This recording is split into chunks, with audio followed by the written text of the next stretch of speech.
এতগুলো বছর যারা রাষ্ট্র ব্যবস্থায় ক্ষমতায় ছিল তারা কালাচাঁদপুরের সুয়ারেজ লাইনের এখন পরিষ্কার করে নাই।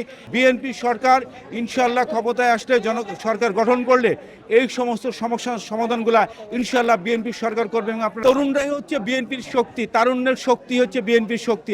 কালাচাঁদপুর একটি অত্যন্ত একটি ঘনবসতি একটা এরিয়া, জনবহুল একটা এরিয়া।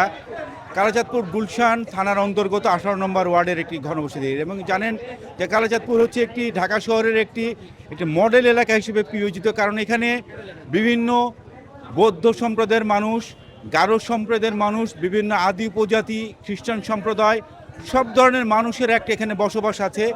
কিন্তু আমাদের কালাচাঁদপুরের অত্যন্ত এত ঘনবসতি হওয়ার কারণে কালাচাঁদপুরের আমাদের রাস্তাগুলো অত্যন্ত সরু থাকার কারণে একটা যানজট একটি নিত্যনৈমিত্তিক একটি ঘটনা। পাশাপাশি কালাচাঁদপুরের দীর্ঘ এতগুলো বছর যারা রাষ্ট্র ব্যবস্থায় ক্ষমতায় ছিল তারা কালাচাঁদপুরের সুয়ারেজ লাইনের এখন পরিষ্কার করে নাই।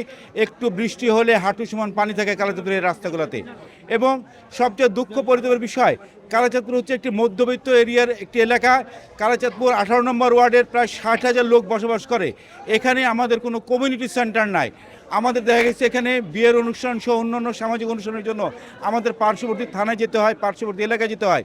দেশের মানুষের দৃষ্টিশক্তিকে সুরক্ষিত রাখার প্রত্যয় নিয়ে এলো সেফ এলইডি লাইট।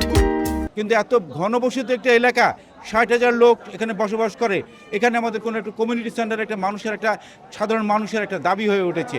এবং আমরা বিশ্বাস করি বিএনপি সরকার ইনশাল্লাহ ক্ষমতায় আসলে সরকার গঠন করলে এই সমস্ত সমস্যার সমাধানগুলা ইনশাল্লাহ বিএনপি সরকার করবে। এবং আপনারা জানেন আমাদের এলাকার প্রার্থী বিএনপির চেয়ারম্যান জনাব তারেক রহমান। বিএনপির চেয়ারম্যান জনাব তারেক রহমান উনি এই সমস্যাগুলো সম্পর্কে অবগত এবং উনি ইতিমধ্যে উনি ঘোষণা দিয়েছেন উনি এলাকা থেকে জনপ্রতিনিধি নির্বাচিত হয়ে মানুষের এই সাধারণ সমস্যাগুলো উনি সমাধান করবেন। যুবকরা, তরুণরাই হচ্ছে বিএনপির শক্তি, তারুণ্যের শক্তি হচ্ছে বিএনপির শক্তি। অবশ্যই এখানে যুবকদেরকে উন্নত ধরনের তার প্রশিক্ষণ দিয়ে তাদেরকে দক্ষ করে গড়ে তোলা হবে এবং তাদেরকে দক্ষ করে গড়ে তোলার পরে তাদেরকে বিভিন্ন ধরনের পেশায় তাদের নিযুক্ত করা হবে। এবং আপনি জানেন আমাদের নেতা জনাব তারেক রহমান ঘোষণা দিয়েছেন বিএনপি ইনশাল্লাহ সরকার গঠন করলে 1 বছরের মধ্যে 1 কোটি কর্মসংস্থানের সৃষ্টি করবে, যেটা যুবকদের জন্য অলরেডি উনি ঘোষণাটা দিয়ে রেখেছেন।